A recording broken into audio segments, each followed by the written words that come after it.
Well, how about that? You open up ACC play with a big win on the road. Syracuse takes down Florida State in comeback fashion. We'll dive into the win. We'll get into what's happening with the defense, some of the changes in the second half, and also play a little bit of overreaction, underreaction, neutral reaction game. What's going on? What are we thinking about some of the big components of that victory against Florida State? We're going to talk about all that and more coming up on the Locked On Syracuse podcast.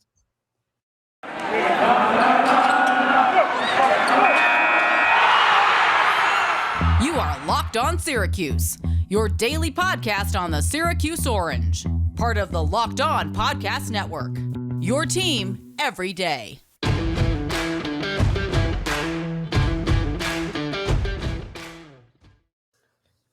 What's up and welcome in. This is the Locked On Syracuse podcast. I'm Tyler Aki with Tim Leonard. We're with you guys every single weekday here on the show. Check us out on Twitter at LO_Syracuse. And today's episode is brought to you by Sonos.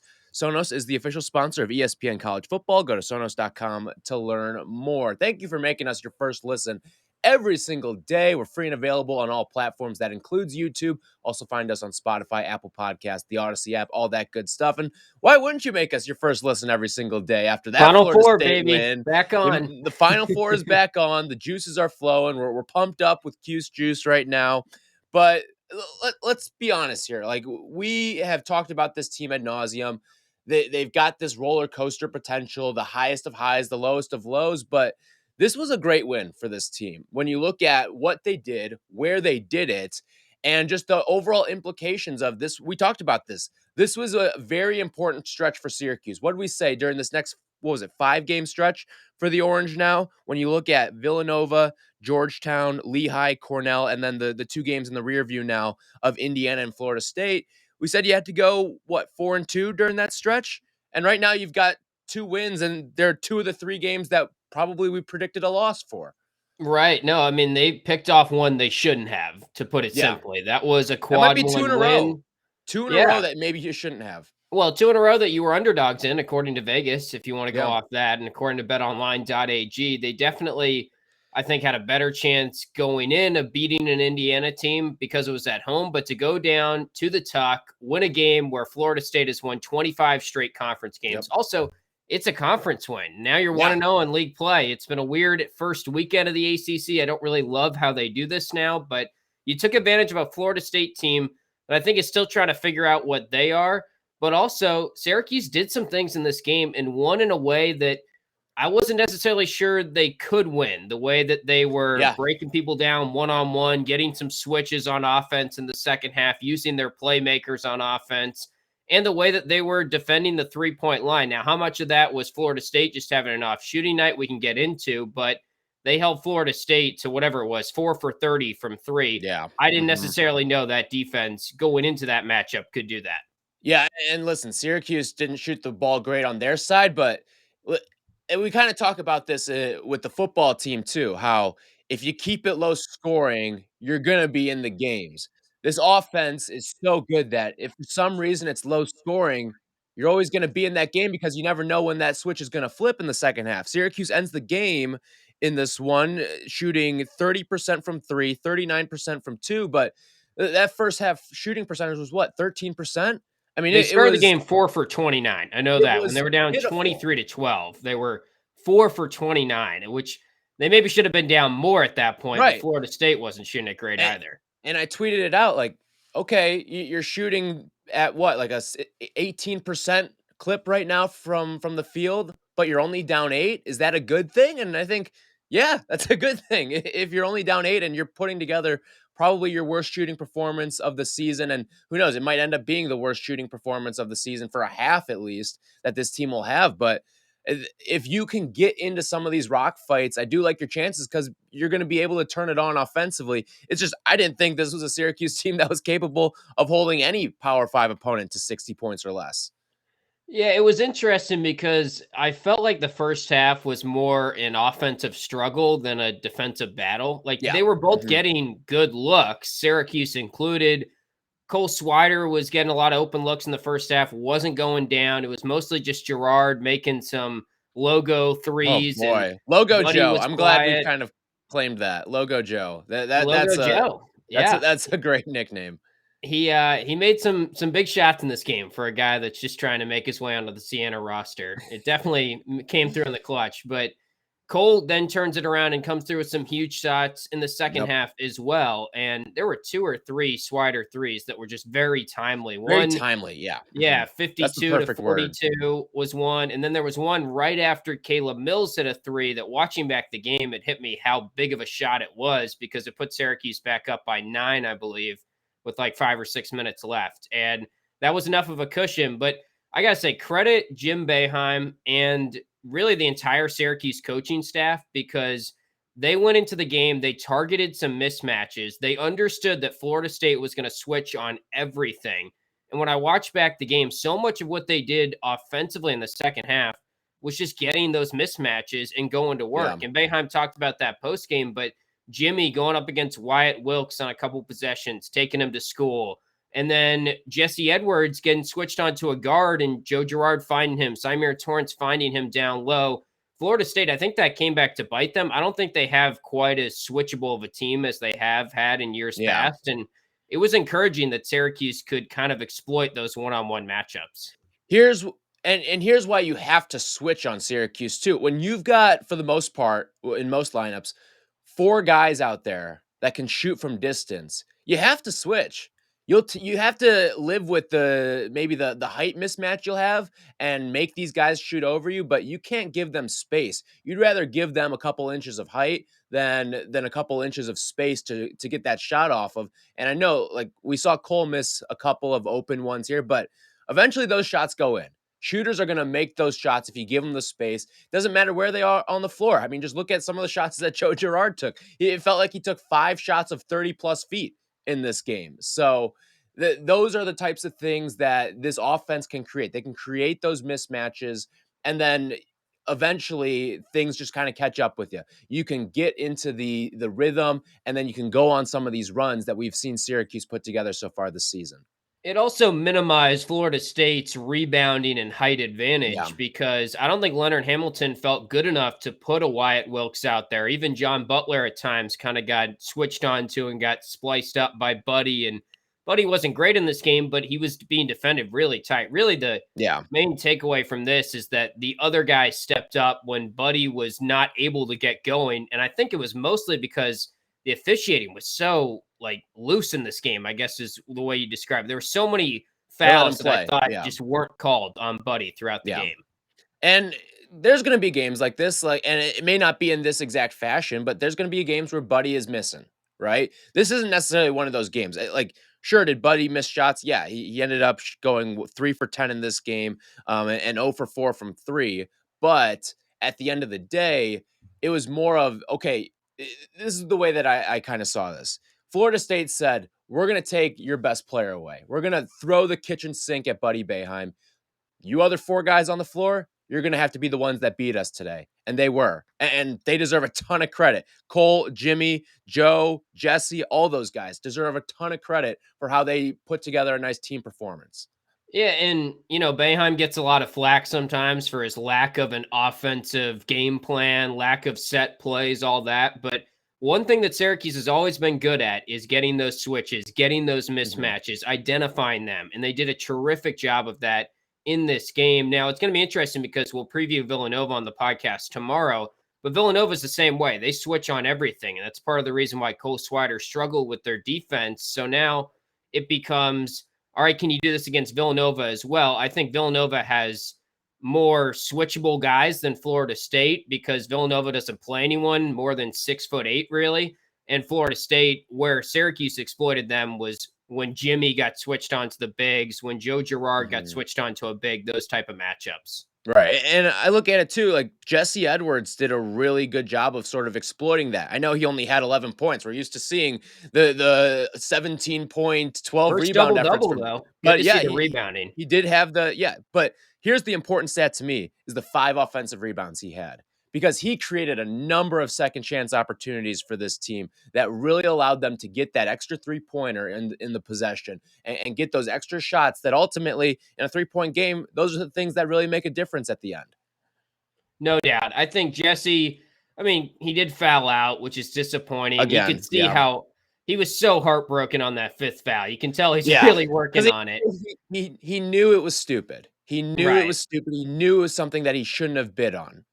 And he just jumps on every pump fake right now, which is a little disappointing, but he's making an impact. He's blocking shots. He's doing so many good things offensively that you can't get too mad at him in this game. Just the way the game ended, there were a couple interesting plays after he fouled out. I mean, the turnover by Swider was tough, but then he makes a couple big free throws down the stretch. The other thing is Syracuse clearly, again, tries to foul on the 3. And thank God Caleb Mills misses a good open look. But if that goes Yeah. down, then I can't even imagine how much we're talking about why the refs didn't call that on today's podcast if they end up losing. Because this is now, 2 times this season Syracuse has tried that. Even a couple times at the end of the half, refs just aren't calling that as much this year, it feels like. Which is weird because it's a clear intentional foul. And I think the way that refs are supposed to view it is if there is intent to foul and there's enough contact, like that should be an instant whistle. I was at a bar watching this game, and God bless the guy who, amid all the college football frenzy that was going on during this game, allowed the one TV to get switched over to ACC Network. I wasn't even sure they were going to have ACC Network here, but in the middle of the Midwest, you never know which places have it, which places don't. But I was lucky enough to be at the right place. I didn't get totally stiff-armed at my request either. But yeah, I mean, the whole time I'm saying, you got to foul. You're up 3. Like, you got to foul here. And thank God, like, you're right. Thank God that didn't go in, or otherwise we'd be maybe having a totally different conversation today.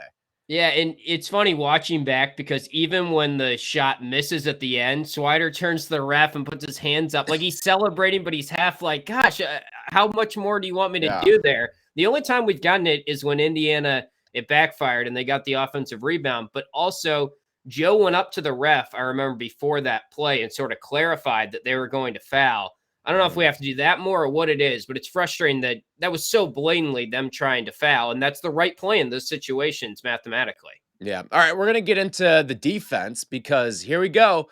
That new little twist to the 2-3 zone is out again. We'll get into that in just a little bit. But all right, college football fanatics, have you heard about PrizePicks? Because it is daily fantasy made easy. Tim and I love it, and we know that you will too. They're the leader in college sports daily fantasy, offering more football props than anyone in the world, including all the stars of the Power 5, as well as mid-major players you may not have even heard of. They offer props on anything that you can think of, from yardage to touchdowns, even interceptions thrown.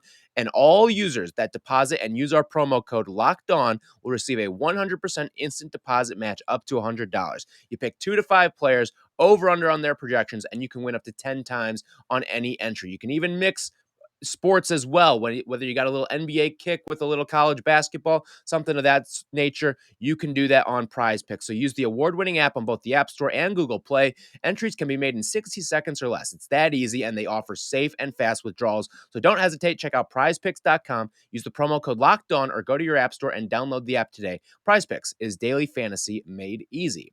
All right, so diving into the change in the defense here, the shift to the 1-1-3, the 1-3-1, whatever you want to call it. Can we come up with just what are we calling it? Because Boeheim calls it a 1-1-3, but I disagree. Let's call it the Boeheim twist, all right? Like that's what this is, the Boeheim twist here, because at the end of the day, it gives you something different. It's a different look. It's a different like everything about it. It just seems so counter to what Boeheim has been. Like, let's be honest, he's been pretty stubborn with what his defense has been, and let's be honest, it's worked for most of the time. But this just happens to be his worst defensive team of all time, so he's trying to find different ways, and he deserves a ton of credit for shying away from, or I shouldn't say shying away, but being flexible, being malleable, being open to having some sort of switch in here to move to this 1-1-3, this 1-3-1, whatever the hell we want to call it. Whatever it is, it's giving teams a different look, and it's frustrating the hell out of them. Yeah, I think every year they always have like one change that leads to a little bit of a run, but it's usually something a little more nuanced, like the forwards are playing a little higher up, or something that's not as noticeable, as drastic as a little bit more of a press from time to time. Yeah, it's maybe you work on the trapping or you change 1 or 2 things there, but it seems like, I guess the reason why he's calling it a 1-1-3 is because Buddy is still sort of working in tandem with Joe when it is Buddy at that high post area. But when you freeze it, when someone's, crossing half court on offense, it seems like it's basically Buddy in line with the two forwards. So 1-3-1 is what it looks like to me. Yeah. Whatever it is, it's working. And it definitely seems to be just preventing passes from getting to the high post, which was the biggest issue in the first 5, whatever games it was, until they made this move against Indiana. Now, when teams aren't getting it to the high post as much, they're just chucking threes. And in the case of Florida State, they were on paper a pretty good three-point shooting team. They're at home and all that, but they could not make a thing from 3. Yeah, 4 for 30 from 3 in this game. The best part about this, you can still wear the "We Will Zone You" shirts, all that stuff, because it's still a zone. And I think this is the interesting part is, all right, what are going to be some of these other changes? Because guess what? Eventually, teams are going to find ways. And now that there's some more film on this 1-1-3, 1-3-1, Sure. whatever it is, all right, the Boeheim twist, whatever it is, there's going to be film on it. Coaches are going to dig up ways. I mean, even Mike Woodson found ways to flip the switch on it in the second half of that Indiana game, and they found a lot more success with it. There's going to be teams that find success with it. I'm interested to see what's that next iteration. What's that next little tweak that Boeheim makes the rest of the way? Because this is extremely fascinating to me to see the way that the defense has kind of shifted, changed, and it just looks like a more energized, invigorated group out there that's running this thing now. And I gotta say, credit to Buddy, because I don't think he gets enough credit for his defense, or at least his 2-3 zone acumen, or maybe 1-3-1 zone acumen in this case. The way that he's able to adjust. Boeheim talked about how sometimes he's on the fly, getting out of the 1-3-1 when a certain situation comes out on the court. And Symir also was playing in that high post spot. And Buddy played the forward some in this game when Symir was there. Like, he's flying around. There was one play he played center in a critical possession when it was 61-55 after the Joe 3. Jimmy just forgot that he was the center and they didn't have a center in there. So Jimmy's playing forward and Buddy just steps back and plays center on the possession. That's at least, I mean, he might not be the most athletic defender, but he's definitely one of the smarter defenders on the team. And I guess there's jokes to be made there. There's a reason why he knows the 2-3 zone pretty well. Right. And again, you kind of brought it up. It's just his flexibility with all the different positions. He was on the back line for a good portion of this game. And even when you have a guy like Symir who only plays 12 minutes, you only have one other guy who's really at that top portion of the zone. But I think you do have a lot of switchable pieces on this zone that, okay, maybe you can have a guy come up and play at the top. Maybe you can drop Buddy back. There's all these different pieces to it where, okay, maybe the skill level defensively is pretty low on this team, but if you can mask some of these deficiencies, and it looks like Jim is starting to do a pretty good job of that right now over this last 2-game stretch. I know it may be tough to say that in an Indiana game where you let up 110 points in double overtime, but just to see a different sort of defense in that first half and really for the duration of this Florida State game, it's promising. It's certainly promising. And we'll get to overreactions in a little bit. And we're going to talk about the defense and whether or not they're turning the corner now. But this is an important little landmark of the season to see that this defense is at least evolving to some sort of degree here. You won a game in ACC play on the road and you scored 63 points. That's something we didn't know that you could do. And I think it's a large part. They're not strictly playing this defense, and Florida State missed some shots, but this wrinkle has really helped them in the past 2 games here. And also, while we're talking about Torrance a little bit, I'd be remiss if we didn't shout him out, because I didn't think he was really good in this game. Did some little things really nicely. He just keeps the ball moving, and he's got like some hot potato quick passes where he just kind of knows where to get the ball, has a good feel for the offense, good vision. He never, ever finishes at the rim, which is his next step. And it's honestly baffling. Like, I don't have the numbers in front of me, but I can't remember once he's like gotten into contact and finished at the rim this year. But he's doing some really good things in terms of breaking the press, solid defense. He's really helping out this team. Here's what Symir Torrance is. He's a rewatch guy. When you go back and watch the game, like when you're watching it the first time, you're not going to pick up on a lot of things that he does well. But when you go back and rewatch the game, and I think a position like this where this really behooves the rewatch guys is if you go back and watch a football game and watch some things that tight ends do in football games. It's kind of what you're seeing with Samir Torrance here. You go back and rewatch the game, you see some of these things. Whereas in real time, you're watching it and you're like, well, there's another botched layup at the rim by Samir Torrance, but he pushes the pace and he does some little things really well. He was out there for, what was he out there for? 12 minutes in this game, and he had 5 assists, only turned the ball over once. It's Yeah. good to see that sort of performance out of him. The turnovers have been a problem with him for a good portion of the season, but this is one of those games where the pieces are starting to kind of find their way together here, and that's a good thing for him. Yeah, his turnover rate's at a 27 right now. Gerard's at 25 on KenPom. So that's both a little bit higher than you'd want, but at least they're trending in the right direction. And then just looking up his numbers, because I mentioned it, he's 5 for 20 from 2 this year, 1 for 3 from 3. But again, I don't really care. Like, he's at least getting in the lane. He's got He's 4 making other guys that, like, plays. if Jesse's gonna score like Jesse's scoring, you Right. don't need Samir. Like, I would have said you don't need Samir with just the 3 guys that you envision would be scorers for this team, and Cole, Buddy, and Joe. But now that And Jesse's in Jimmy, the dude. Jimmy and is Jimmy, making yes, plays. and Jimmy. Yeah. I really should include Jimmy in that conversation as well. With the way that those 4 guys are scoring, and now you're adding Jesse into that fold, you've got 5 legitimate scorers on this team. I mean, Samir, I'm cool with him not taking a shot every single game. Now, would I Yeah. like to I see him mean, start to finish those layups? Yeah, absolutely. It's just another weapon, but he doesn't need to. It's just, I don't know if he needs to be the one taking those sort of shots. it's just a shame that the one guy that can get to the rim is the guy that Yeah. can't make the layup. So when he gets Yeah. there, I mean, I'm sure other guys have gotten to the rim a decent amount as well. But in general, he's the one that's getting there at a higher percentage than most.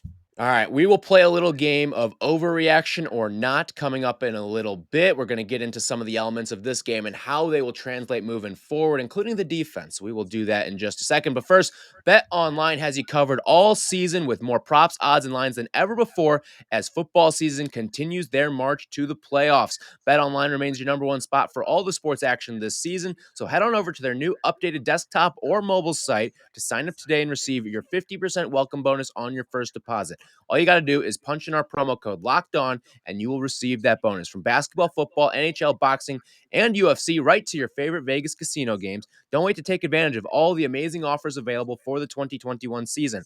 BetOnline is the fastest and easiest way to bet on all your favorite sports. Tim and I do it. We give it to you on the preview shows every single day. We'll do it tomorrow for the Villanova game. BetOnline is where the game starts.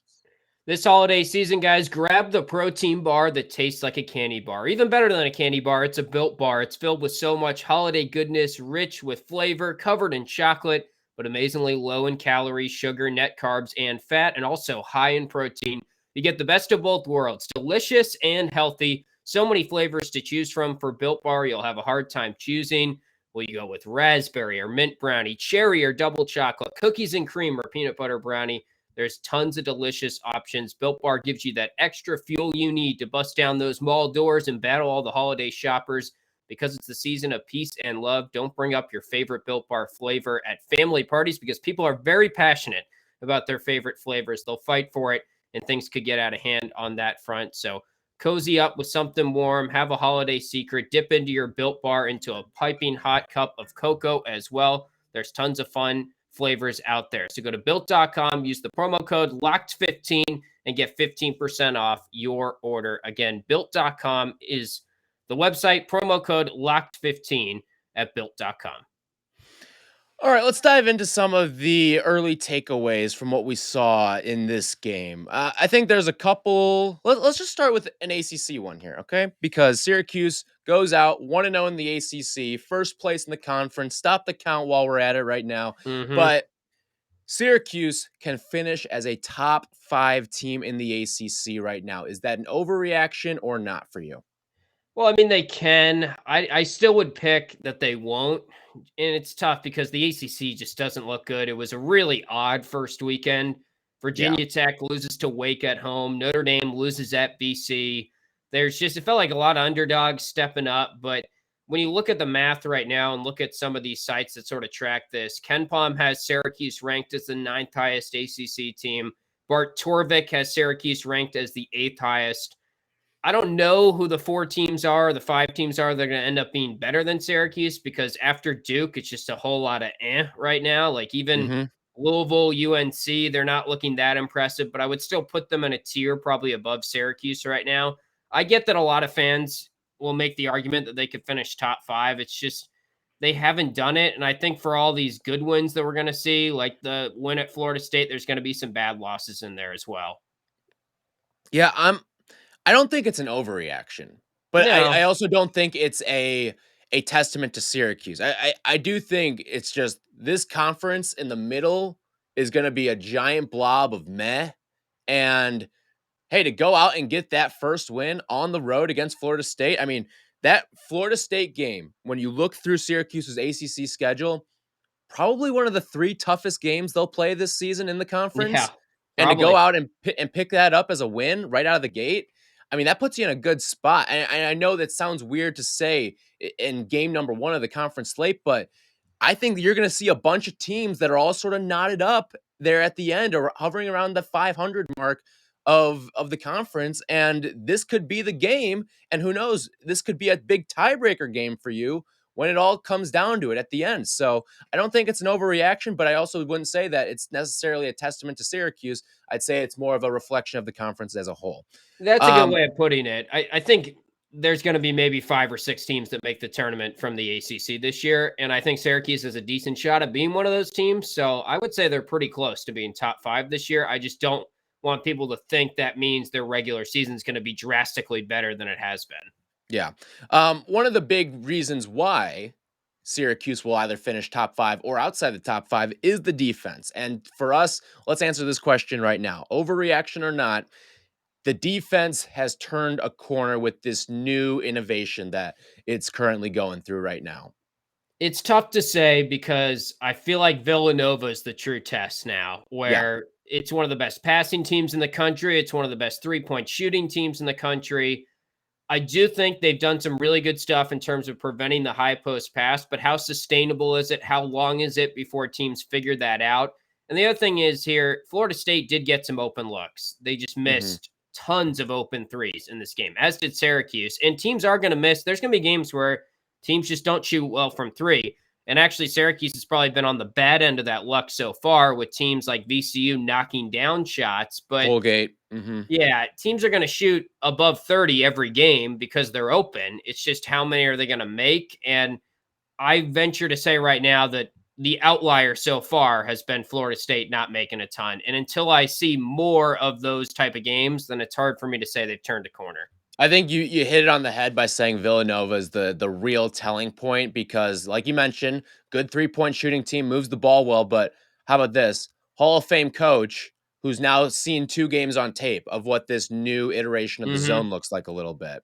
So how will Jay Wright counter that? Listen, if they go out and hold Villanova to 70 points, then we can really start having the conversation of have they turned the corner. But I'm hesitant to get there right now, but it's certainly a step in the right direction right now. But let's slow the brakes on, okay, have they turned the corner defensively? Because at the end of the day, Mike Woodson made a halftime adjustment and poured it on in that second half against you too. So, all right, last one here.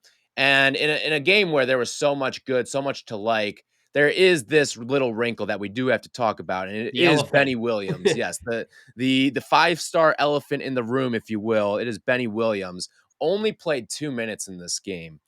And there was the one sequence when he did get pulled from the game where Jim Boeheim just chewed his ass out. And you could see it was a pretty frustrated Benny Williams. Now, I know some people have been tweeting us stuff about will he transfer? Is he ready? All this stuff. I saw someone, and this is, I think, a dangerous game to play here. The screenshot. Someone sent us a screenshot of Benny looking disgruntled on the bench. First of all, it was like a fully zoomed out, like full court, all 22 level sort of screenshot that you're looking at when you see it. But I'm not going to take a screenshot from a moment frozen in time and let that be gospel for how Benny felt for that game. But are you worried about Benny? Is this the game where, okay, this might be, we talked about fork in the road after getting bull rushed on that free throw for Benny Williams. Did he take the turn towards the wrong path that you don't want him to go down?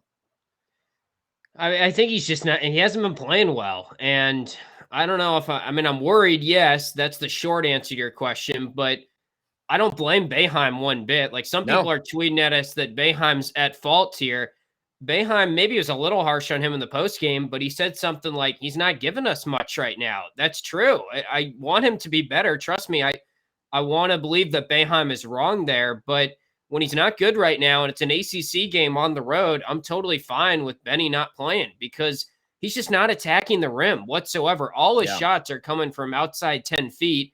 And he's a guy that, if he does put his mind to it, can get to the rim. And that's what he needs to do because he can't hit a shot right now. And that looks ugly when he's shooting threes. Yeah, I was going to say, he took the 1-3 in this game pretty open, and it didn't inspire a lot of confidence. It's not good, no. And listen, it'd be one thing if Jimmy were struggling right now and he wasn't acclimating to the Power 5.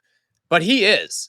And let's be honest, the competition. But it's the defense with Benny that it's like, gosh, if we had that guy untapped on D, then it's a difference maker, right? Right. But it's like, okay, the competition for the spot is Jimmy versus Benny. From what you've seen so far, it is no competition. Jimmy is clearly the better player out there on the floor right now and has helped contribute to Syracuse winning a lot more than Benny Williams has. I know the minute sample's a lot bigger with Jimmy, but I really like what I've seen from Jimmy in the early going. I think if you go through all the different surprises from this season, I think Jimmy's the number 2 biggest surprise from what you've seen out of Syracuse so far this season. Right behind The only Jesse thing Edwards. I'd say to that is that I'd rather have Jimmy Boeheim playing 30 minutes and being fresh at the end than playing 37, 38 minutes because Benny's not giving you anything. And there was even one play at the end of the game where Jimmy, I don't know if he didn't understand that he was the center or not, but he's trying to race back and try and block a shot and just was out of position, and Florida State scored in transition. And then, I don't know, Jimmy inbounding the ball late in the game has given me some quivers as well. I think he trusts his brother a little too much. You kind of got to learn that he can run when a made basket. Like, he can run the baseline. He's not doing that enough. So, I mean, Jimmy's been good. Don't get me wrong. But Benny still does some stuff that on paper, if you tap into it, he could really help out this team.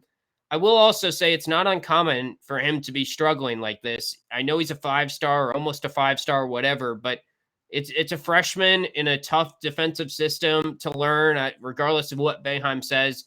That's already throwing new, different angles to it right now with this 1-1-3. Like, not only is he getting the textbook, he's getting the textbook and some supplemental reading material as well. Right. And I think actually the bigger issue is just his offense and like, he just looks sort of hesitant to do anything on offense. He doesn't seem like he's letting the game come to him at all. He's forcing it, or he's, not aggressive enough and pulling up. It's just very out of rhythm, out of sync right now. But the frustrating thing is now in this transfer portal era, it does get into the conversation of, all right, is he going to walk, when this is common as a freshman back in the mid 2000s here, 2005, 2006. I mean, we wouldn't be that 2015. worried. 2015, even then, we wouldn't be talking about this. Right. Like, look at Jesse. He's developed into a great player in, I believe, his 3rd year now, if I have that right. Mm-hmm. I can't even keep track with all the redshirt and stuff, but I think this is his 3rd year basically playing, and he's developed, and it feels like he's a dying breed of someone that's stuck it out for 2 years, quote unquote. But more kids should do that. The transfer stuff is not leading results for most players anyway. Yeah, I mean, I don't think he'll pull the mid-season transfer. I don't think it's going to get to that point.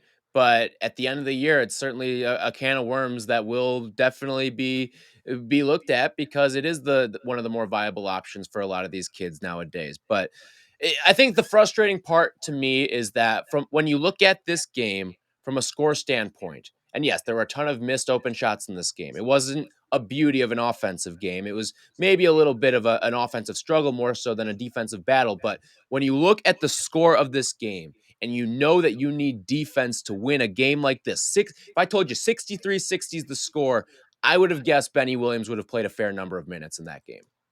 Yeah. And that was something Corey Alexander, the color commentator for the game, was really harping on, is they need to play more of Anselm, more of Torrance, more of Benny to improve the defense.